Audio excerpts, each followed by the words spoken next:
Hello everyone. I hope you and your family are healthy and safe during these uncertain times.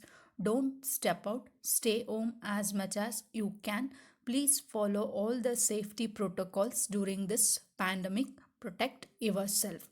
So let us move on to the syllabus. So in your fourth semester zoology paper, it includes animal physiology, biochemistry, biostatistics. So in this semester, I'll be taking a first unit, that is osmoregulation in animals.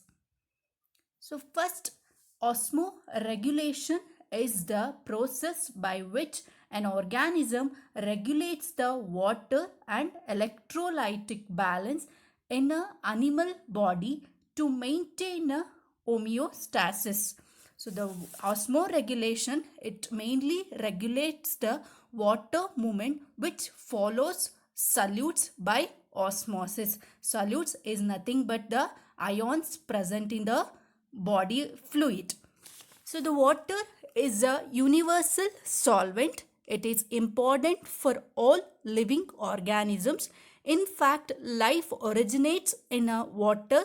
The body of the living organism is formed of a living substance called protoplasm. It is a colloidal substance having a water up to 70 to 80% suspended in this watery medium, and it includes with organic and inorganic substances.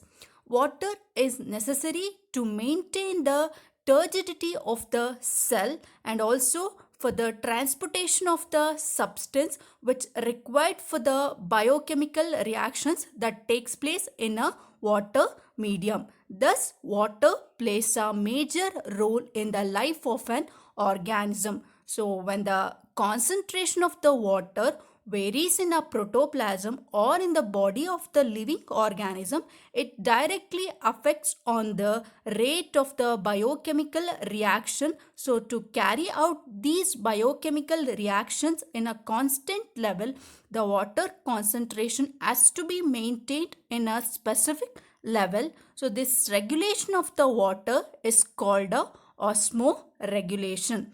In simply, the osmoregulation is a maintenance of a water and ionic balance by the animals. So the importance or a significance of the osmoregulation is to organisms to keep constant optimal osmotic pressure within the body or cell. So the optimal osmotic pressure or a constant osmotic pressure is required for the animal to prevent the inward flow of a water across a semi-permeable membrane, because cell membrane is selectively permeable toward a many solutes. So all the solutes cannot enter into a cell. So there is a maintenance of a constant osmotic pressure which is help for the osmoregulation. So next is in order to understand the basic concept of the osmoregulation, most of you must be knowing it already. So first is the osmosis.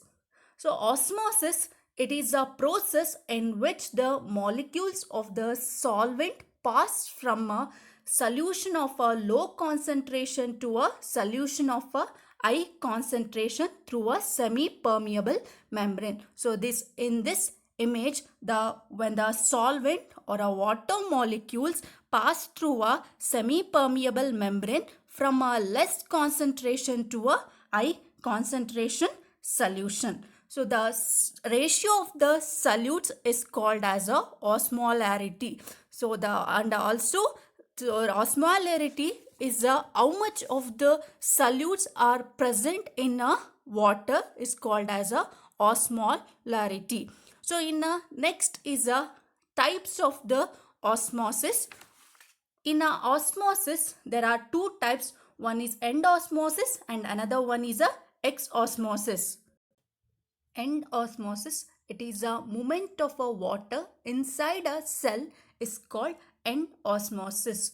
When it occurs the cell is placed in a low concentration solution or a hypotonic solution, the cell becomes turgid, is called endosmosis. So next is a exosmosis. So the movement of the water outside from the cell is called exosmosis. It occurs when the cell is placed in a high concentration solution or hypertonic solution. It causes a shrinkage of the cells or a cells become flaccid. So in this image, there is a difference between the endosmosis and the exosmosis. So next, come to the types of the animals based on a osmotic relation. So based on osmotic relation, there are three types. One is a isotonic animals, and the second one is a hypotonic animals, and the third one is a hypertonic animals. So first is a isotonic animals. Isotonic animals, these are the animals which live in a isotonic medium. Their body fluid concentration is equal to the concentration of the external medium or a surrounding medium. So here there is no exosmosis or endosmosis are not occurred. So the both process are neutralized. So the examples are the marine protozoans. So next is a hypotonic animals. In a hypotonic animals, these are animals where body fluid concentration is less than that of the external environment. In this case, endosmosis occurs, in which that means from the outside the water starts flowing into inside the cell. So that is called a hypotonic animals. The examples are the marine fishes. So the third one is a hypertonic animals. In a hypertonic animals whose body fluid concentration is higher than that of the surrounding medium. Here exosmosis occurs, in which water starts flowing from inside of the cell towards the outside. In this image here we can see the different animals of based on the osmotic relation. One is a isotonic, hypertonic and hypotonic. In a isotonic, it contains same concentration of the solutes and the solvent. Here exosmosis and endosmosis process are neutralized. In a hypertonic solution, it contains more solutes and less solvent. Here exosmosis occurs. In a hypotonic solution, it includes fewer solutes and more solvent. Here endosmosis occurs. So next is based on the regulation of the water in the body of the animals. So in a animal kingdom, there are different animals living in a different environment or habitat. So specifically here we are talking about the fact that our cell is surrounding by a semi-permeable membrane which allows water in the body of the living organism.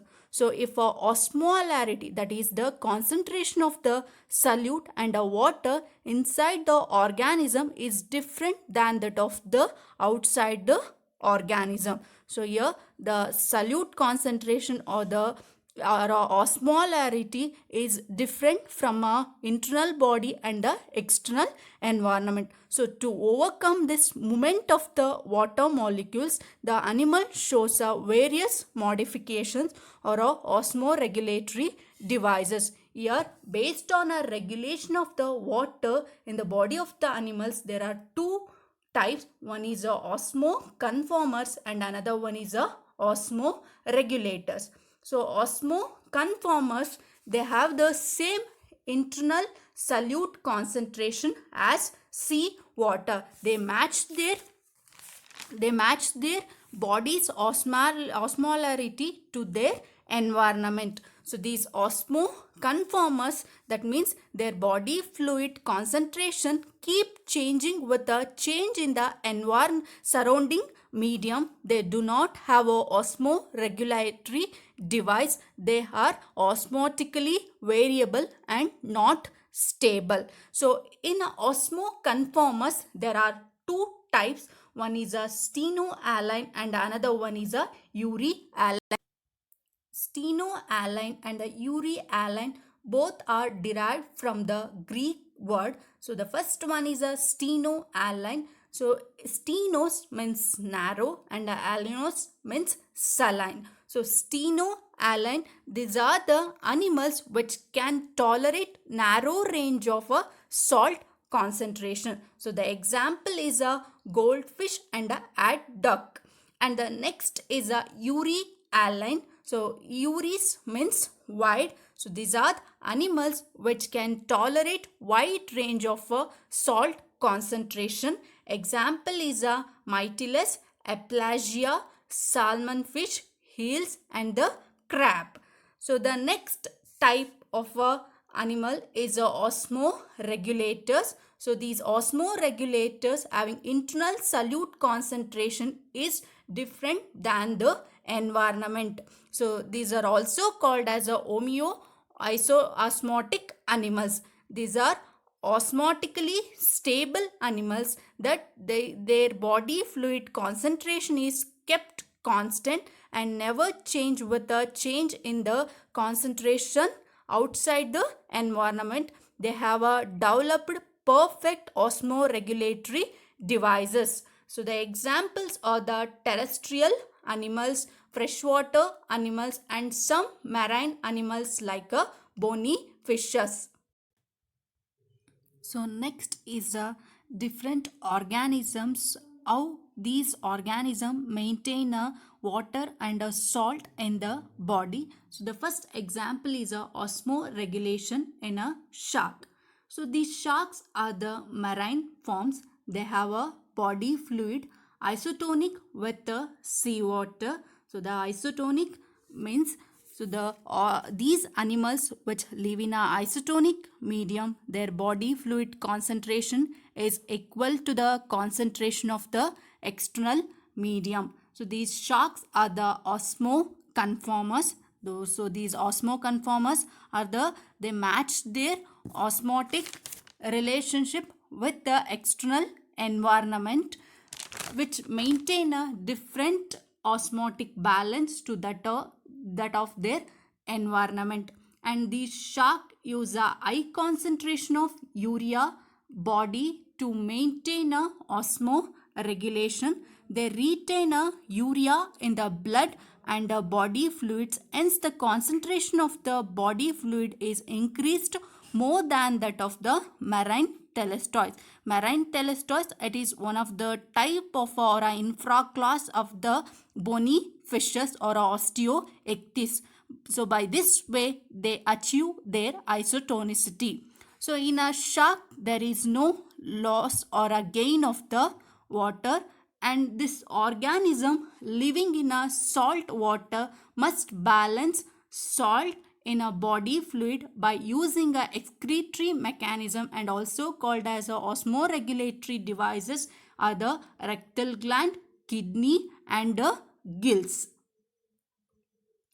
So they maintain their water and the salt in the body by increasing a urinary water excretion and a increasing salt uptake through the gills. So these organisms also they gain a salt through a diffusion. Though the diffusion is means molecules move from a region of a high concentration to a region of a low concentration. So by diffusion, they maintain their equilibrium of the salt concentration. And by eating the salt-rich marine food, they also maintain their equilibrium of the salt concentration. So this excess of the salt from the body fluids is secreted out by the rectal glands present in the gut. So the rectal gland is also one of the osmoregulatory device present in a shark. So this rectal gland, it is a epithelial tissue gland present in the intestine. It secretes excess sodium and the chloride ions in the sharks these rectal glands help for the maintenance of the salt concentration in the shark body. So the kidney is a glomerular kidney. So this glomerular, you all know about the different parts of the kidney. So this kidney includes a glomerular and the renal tubule. So these are the two important structure present in the kidney. So this glomerular is a tuft of capillaries. So by this glomerular, blood flows through the glomerulus at a constant rate. So here it filters the small solutes from the blood. So by this way they maintain their salt concentration.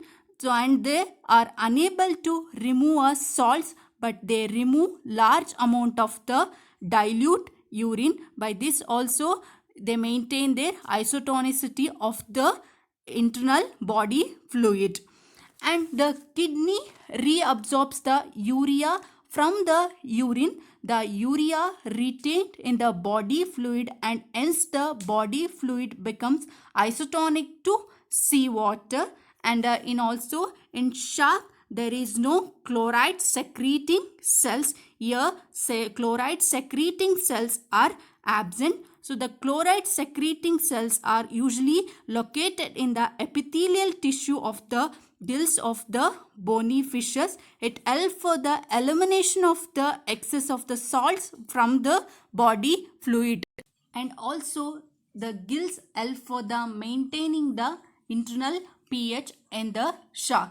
So this is how sharks maintain a water and a salt in the body. So this image shows the overall view of the maintenance of the water and a salt in the shark body. So one is a gills block the loss of the urea and the eating the salt from the marine food, and the next is a water absorbed by the gills and the skin, and also the salts excreted in a urine by rectal glands, and the kidneys are help for the reabsorption of the urea from the urine. So this is how maintain the isotonicity of the shark.